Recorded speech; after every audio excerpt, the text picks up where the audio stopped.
Mi nombre es Francisco Herrera. Tengo 74 años. Y el día que mi hija Carla trató de echarme de mi propia casa para quedarse con todo, vendí la propiedad que ella creía que le pertenecía. «Papá, ya es hora de que te vayas a un geriátrico», me dijo esa mañana de viernes. «Esta casa es muy grande para vos solo y nosotros la necesitamos más». Pero lo que ella no sabía es que esa casa nunca estuvo a su nombre y que yo había estado planeando esta lección durante meses. Una lección que no solo cambiaría su vida, sino que le enseñaría que la codicia tiene un precio muy alto. Imagínate la escena.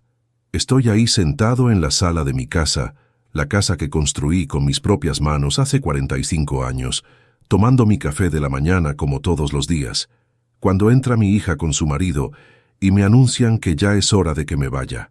No me lo pidieron, me lo dijeron, como si yo fuera un inquilino molesto al que le habían vencido el contrato. Como si mis 74 años de vida y 45 años en esa casa no significaran nada. «Papá», me dice Carla con esa voz que usaba cuando era chica y quería convencerme de algo, «vos ya no podés cuidar una casa tan grande. En el geriátrico vas a estar mejor, vas a tener compañía, vas a tener quien te cuide». Su marido Fernando asiente con la cabeza como un títere agregando, «Don Francisco, nosotros nos vamos a hacer cargo de todo. Usted no se preocupe por nada». Hacerse cargo de todo. ¡Qué generosos! Hacerse cargo de la casa de 3 plantas que yo levanté ladrillo por ladrillo. Hacerse cargo del jardín que planté con mis propias manos. Hacerse cargo de los muebles que compré trabajando día y noche durante décadas. Hacerse cargo de todo lo que era mío para convertirlo en suyo. Pero lo que Carla y Fernando no sabían es que Francisco Herrera no era el viejo ingenuo que ellos creían. Durante los últimos 6 meses había estado notando sus comentarios, sus miradas, sus planes susurrados. Había escuchado cuando hablaban por teléfono con inmobiliarias preguntando por el precio de casas como la mía. Había visto cuando medían habitaciones y hablaban de reformas que harían cuando yo ya no estuviera. Entonces les sonreí. Me levanté despacio como hace un viejo de 74 años. Fui hasta mi escritorio y saqué unos papeles que los iban a dejar helados. «Carla, mi amor», le dije con la voz más tranquila del mundo, «antes de irme al geriátrico, hay algo que tenés que saber sobre esta casa». Lo que vino después no solo cambió sus planes, sino que les enseñó que subestimar a los viejos puede ser un error muy costoso. Escucha esta historia hasta el final, porque lo que mi hija intentó hacerme pasa en miles de familias todos los días, y lo que yo hice para defenderme puede inspirar a cualquier persona mayor que se sienta presionada por sus propios hijos. Contame también desde qué ciudad me estás escuchando, porque esta historia de codicia familiar podría estar pasando ahora mismo en tu barrio. Para que entiendas bien cómo llegué a esta situación, tengo que contarte quién soy y cómo construí todo lo que mi hija quería quitarme. Porque yo no nací con esta casa, no la heredé de mis padres, no me la regaló nadie. Cada metro cuadrado de esta propiedad me costó años de trabajo, sacrificio y sudor. Llegué a esta ciudad en 1975, recién casado con mi Elena, que en paz descanse. Tenía 25 años, ella 23, y traíamos solo 2 valijas y muchas ganas de salir adelante. Conseguí trabajo como albañil en una constructora. Elena trabajaba cosiendo para una fábrica de ropa. Vivíamos en una pieza de pensión que pagábamos por semana, compartiendo el baño con otras 5 familias. Pero teníamos un sueño: tener nuestra propia casa, criar a nuestros hijos en un lugar propio, no depender nunca más de landlords que nos trataran como basura. Así que desde el primer día empezamos a ahorrar cada peso que podíamos. No íbamos al cine, no comprábamos ropa nueva, no salíamos a comer afuera. Todo lo que ganábamos, después de pagar lo básico para sobrevivir, iba a la lata donde guardábamos nuestros ahorros. En 1978 nació Carla, nuestra única hija. Elena tuvo complicaciones en el parto y los médicos nos dijeron que no podríamos tener más hijos. Esa niña se convirtió en el centro de nuestro universo, en la razón de todos nuestros esfuerzos, en la princesa para la cual construiríamos un castillo. Cuando Carla cumplió 2 años, habíamos ahorrado lo suficiente para comprar este terreno en las afueras de la ciudad. no tenía agua corriente, no tenía luz, no tenía cloacas, no tenía nada. Era solo un pedazo de tierra pelada, en un barrio que todavía no existía. Pero tenía algo que para nosotros valía más que cualquier comodidad. Estaba a nuestro alcance económico. Los fines de semana, en lugar de descansar después de trabajar toda la semana, veníamos acá con Elena y la pequeña Carla a construir nuestra casa. Yo mezclaba cemento, levantaba paredes, hacía la instalación eléctrica. Elena preparaba la comida en una cocinita a gas que habíamos armado bajo una carpa, cuidaba a Carla y me ayudaba con todo lo que podía. Carla creció viendo ese sacrificio. Cuando tenía 5 años, ya me ayudaba alcanzándome ladrillos. Cuando tenía 8 años, pintaba las paredes que estaban a su altura. Cuando tenía 10 años, plantaba flores en el jardín que íbamos diseñando de a poco. Esta casa no era solo nuestro hogar, era el proyecto familiar que nos unía. En 1985, después de 7 años de trabajo los fines de semana, finalmente nos mudamos a la casa terminada. 3 plantas, 4 dormitorios, 2 baños, un jardín hermoso con árboles frutales, y lo más importante, era nuestra. Completamente pagada, sin deudas, sin hipotecas, sin que nadie pudiera echarnos jamás. Elena lloró de emoción el día que nos mudamos. Francisco, me dijo esa noche mientras abrazábamos a Carla en nuestra primera cena en la casa nueva, lo logramos. Nuestra hija va a crecer en su propia casa, no en piezas de pensión como nosotros. Esa noche los 3 dormimos en el piso del living, abrazados, sintiendo que habíamos conquistado el mundo. Los años que siguieron fueron los más felices de mi vida. Carla crecía en una casa grande, con su propio cuarto, con un jardín para jugar, con la estabilidad que Elena y yo nunca habíamos tenido. Iba al mejor colegio del barrio. Tenía todo lo que necesitaba. Nunca le faltaba nada. Elena y yo seguíamos trabajando duro, pero ahora lo hacíamos con la tranquilidad de saber que nuestra familia tenía un hogar sólido. Cuando Carla cumplió 15 años, le hicimos una fiesta en el jardín de la casa. Invitamos a todos sus amigos, a toda la familia, a todos los vecinos. Elena había preparado comida para un ejército. Yo había armado luces en todos los árboles. Era la fiesta que nosotros nunca habíamos tenido a esa edad, pero que queríamos darle a nuestra princesa. Esa noche, después de que se fueran todos los invitados, Carla vino a abrazarnos. «Papá, mamá», nos dijo, «gracias por darme la mejor vida del mundo. Cuando sea grande, quiero que ustedes vivan en esta casa para siempre. Nunca los voy a dejar solos». Elena y yo nos miramos con lágrimas en los ojos. Habíamos criado a la hija perfecta, pero la vida tiene esos giros crueles que nadie puede predecir. En 1995, cuando Carla tenía 17 años, Elena empezó a sentirse mal. Al principio pensamos que era cansancio, que estaba trabajando demasiado, pero los estudios médicos revelaron lo peor: cáncer de páncreas en estado avanzado.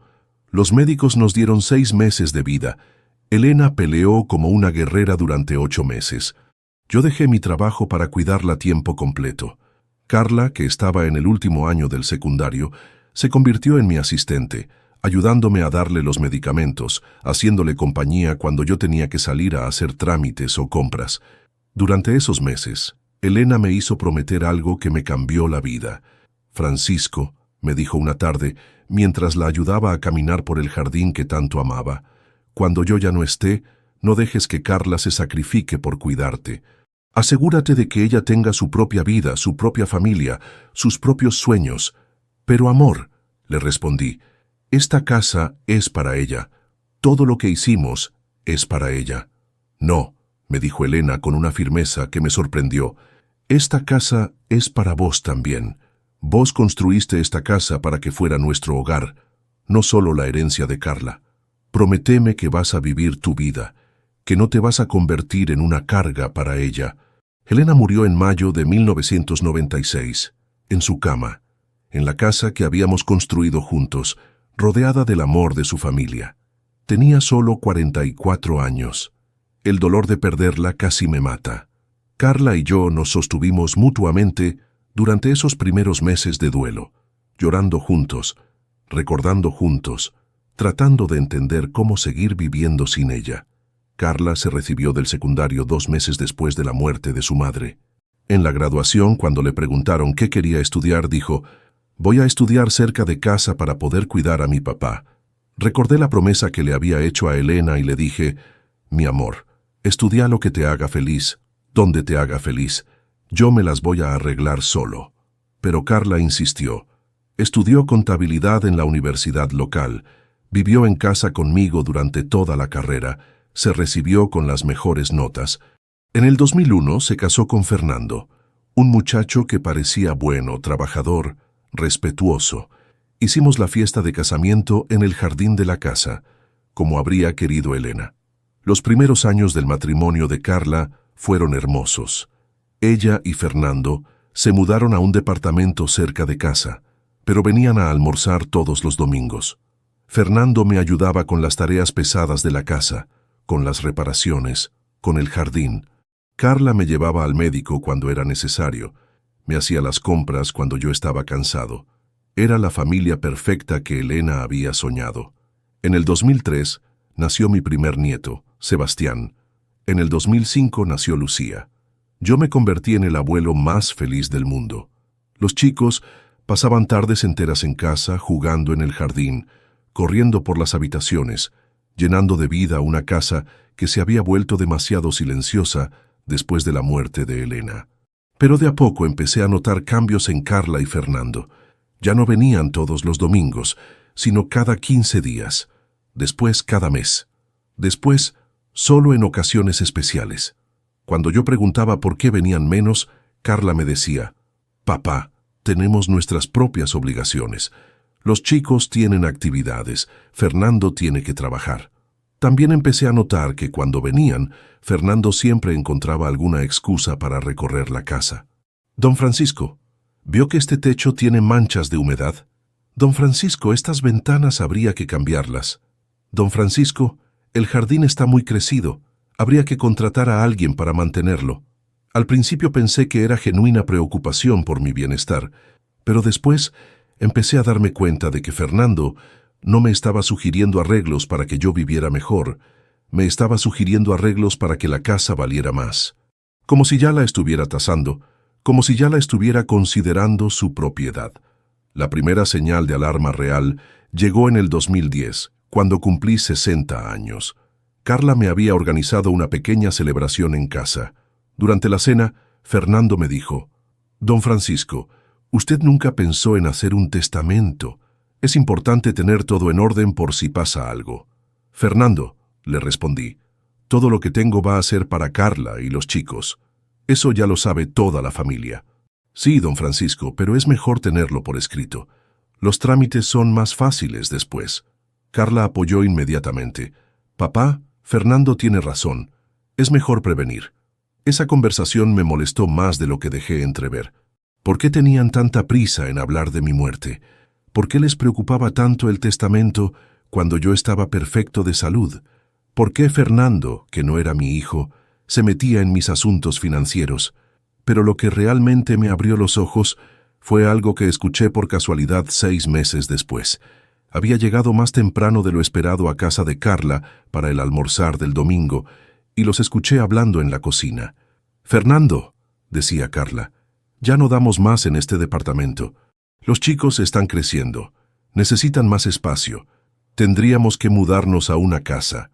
«Carla», respondía Fernando, «las casas están carísimas. No nos alcanza la plata. Pero la casa de papá está ahí, vacía. 3 plantas para él solo». «Sí, pero tu papá está muy bien de salud. Puede vivir 20 años más». 20 años en esa casa enorme, gastando fortunas en mantenerla. No tiene sentido. Me quedé helado. Mi propia hija estaba hablando de mi casa como si ya fuera suya. Estaba quejándose de que yo viviera demasiado tiempo para sus planes. Estaba calculando cuándo podría apoderarse de lo que había construido con tanto sacrificio. Entré a la cocina fingiendo que no había escuchado nada. «Hola, mi amor», le dije a Carla. «¿Necesitan ayuda con el almuerzo?» «No, papá, ya está todo listo», me respondió con una sonrisa que ahora me parecía falsa. Durante todo el almuerzo los observé con otros ojos. Cada comentario sobre mi casa, cada pregunta sobre mi salud, cada sugerencia sobre mi rutina diaria, todo tenía un trasfondo que yo no había querido ver antes. Esa noche no pude dormir. Me quedé despierto pensando en la conversación que había escuchado, en las señales que había estado ignorando, en la posibilidad de que mi propia hija me viera como un obstáculo para sus planes de vida. Al día siguiente, tomé una decisión que cambiaría todo. Fui a hablar con mi abogado, el doctor Martínez, que había sido amigo de Elena y conocía toda nuestra historia familiar. «Doctor», le dije, «necesito que me asesore sobre algo muy delicado». Le conté lo que había escuchado, lo que había empezado a notar en el comportamiento de Carla y Fernando. El doctor Martínez me escuchó con cara seria. «Don Francisco», me dijo cuando terminé de hablar, «lo que usted me cuenta es más común de lo que se imagina. Muchos hijos empiezan a ver la propiedad de sus padres como su herencia antes de que los padres estén listos para dejarla». «¿Qué me aconseja que haga?», le pregunté. «Primero», me respondió, «tenemos que asegurar que usted mantenga el control total de su propiedad mientras esté vivo. Segundo, tenemos que preparar una estrategia por si la presión de su hija aumenta. Y tercero, tenemos que considerar opciones que protejan sus derechos sin destruir la relación familiar». Durante los siguientes meses, el doctor Martínez y yo desarrollamos un plan de protección patrimonial que incluía varias opciones dependiendo de cómo evolucionara la situación con Carla. Una de esas opciones era la venta de la propiedad si me sentía amenazado o presionado para irme de mi propia casa. «Don Francisco», me explicaba el doctor Martínez, «su casa está a su nombre. Usted puede venderla cuando quiera, a quien quiera, al precio que quiera. Su hija no tiene ningún derecho legal sobre esa propiedad mientras usted esté vivo». También me sugirió que empezara a documentar cualquier presión o manipulación que Carla y Fernando ejercieran sobre mí. «Si algún día tiene que tomar decisiones drásticas», me dijo, «va a necesitar evidencia de que actuó en defensa propia, no por capricho». Los siguientes años fueron de tensión creciente. Carla y Fernando aumentaron gradualmente la presión para que yo considerara mis opciones de vivienda. Empezaron a traerme folletos de geriátricos. Empezaron a hablar de lo peligroso que era para un hombre mayor vivir solo en una casa tan grande. Empezaron a sugerir que yo ya no tenía la energía para mantener la propiedad como correspondía. Cada sugerencia era como una puñalada. La casa que había construido con tanto amor, el hogar donde había criado a mi hija, el lugar donde había vivido los momentos más felices con Elena, de repente se había convertido en una carga para mí, en un peligro para mi seguridad, en un desperdicio de recursos.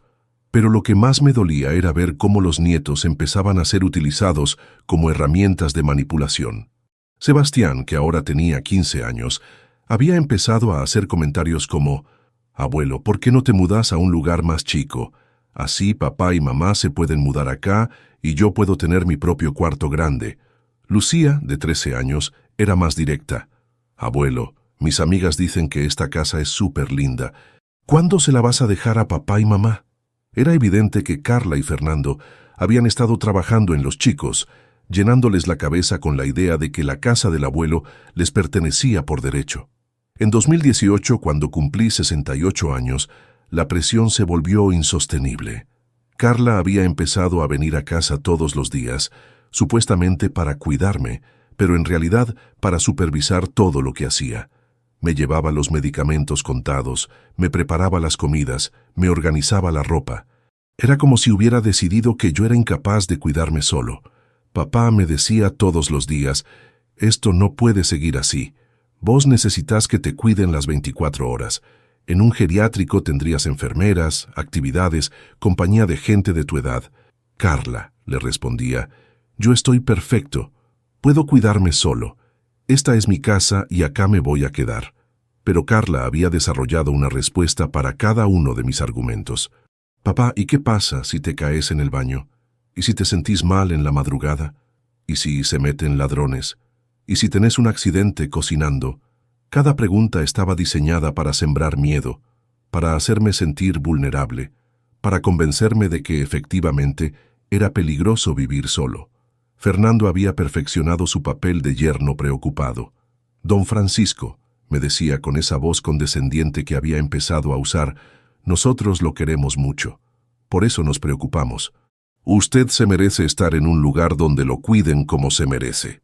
El punto de quiebre llegó en marzo de 2019. Había estado con gripe durante una semana. Nada serio, solo una gripe común. Carla había venido todos los días a cuidarme, trayéndome remedios, haciéndome comida. Yo apreciaba la atención, pero empezaba a sentirme asfixiado por tanta supervisión. El viernes de esa semana, cuando ya me estaba sintiendo mucho mejor, Carla llegó acompañada de Fernando y me sentaron en la sala para una conversación importante. «Papá», me dijo Carla con cara seria, «esta semana nos dimos cuenta de que ya no podés vivir solo. Te podías haber muerto de esa gripe y nosotros ni nos enterábamos». «Carla», le respondí, «era solo una gripe. Ya estoy bien». «No, papá», insistió, «ya es hora de que aceptes la realidad. Vos ya no sos joven. Necesitas cuidados permanentes, y nosotros ya no podemos seguir viniendo todos los días a cuidarte». Fernando tomó la palabra. «Don Francisco, ya visitamos varios geriátricos. Encontramos uno muy lindo, con jardín, con actividades, con enfermeras las 24 horas. Usted va a estar mucho mejor ahí. Y nosotros», agregó Carla, «nos vamos a hacer cargo de mantener la casa hasta que decidamos qué hacer con ella». Ahí estaba. Finalmente, habían mostrado sus cartas. Ya no era una sugerencia, era una decisión tomada. Ya no era para mi bienestar, era para que ellos pudieran apoderarse de mi casa. Ya no me estaban pidiendo permiso, me estaban informando de sus planes. «¿Y qué pasa si yo no quiero irme?», les pregunté. «Papá», me respondió Carla con una paciencia fingida, «no es una cuestión de querer o no querer, es una cuestión de necesidad. Vos ya no podés cuidarte solo». Fernando agregó, «Don Francisco, la casa es muy grande para usted. Nosotros la vamos a mantener mejor, la vamos a aprovechar más. Usted va a estar más cómodo en el geriátrico». Era increíble la desfachatez. Me estaban diciendo que ellos iban a cuidar mejor mi casa que yo, que ellos la iban a aprovechar más que yo, como si la casa fuera un recurso desperdiciado en mis manos. Esa noche, después de que se fueran, llamé al doctor Martínez. «Doctor», le dije, «creo que llegó el momento de implementar el plan que habíamos discutido». «¿Está seguro, don Francisco?», me preguntó. «¿Ya no hay posibilidad de arreglar las cosas hablando?» «Doctor», le respondí, «mi hija me acaba de anunciar que me va a internar en un geriátrico para quedarse con mi casa. Ya no estamos hablando de una conversación familiar. Estamos hablando de que me quieren robar todo lo que construí en mi vida». «Entiendo», me dijo el doctor Martínez. «Mañana mismo empezamos los trámites». «¿Está seguro de que quiere vender la propiedad?» «Completamente seguro», le respondí. «Si mi hija cree que puede echarme de mi propia casa, va a aprender que Francisco Herrera no se deja pisotear por nadie». El lunes siguiente, el doctor Martínez puso la casa en venta, no en cualquier inmobiliaria, sino en la más prestigiosa de la ciudad, con publicidad en todos los medios, con un precio que reflejara el verdadero valor de la propiedad. Una casa de 3 plantas, en excelente estado, en un barrio que se había revalorizado enormemente en los últimos años. Las ofertas empezaron a llegar inmediatamente. En una semana tuvimos 5 propuestas serias. En 2 semanas ya había elegido al comprador. Una familia joven con 2 hijos pequeños que me recordaban a Elena y a mí cuando habíamos llegado a la ciudad hace décadas. Mientras tanto, Carla y Fernando seguían con sus visitas diarias, presionándome para que aceptara irme al geriátrico que había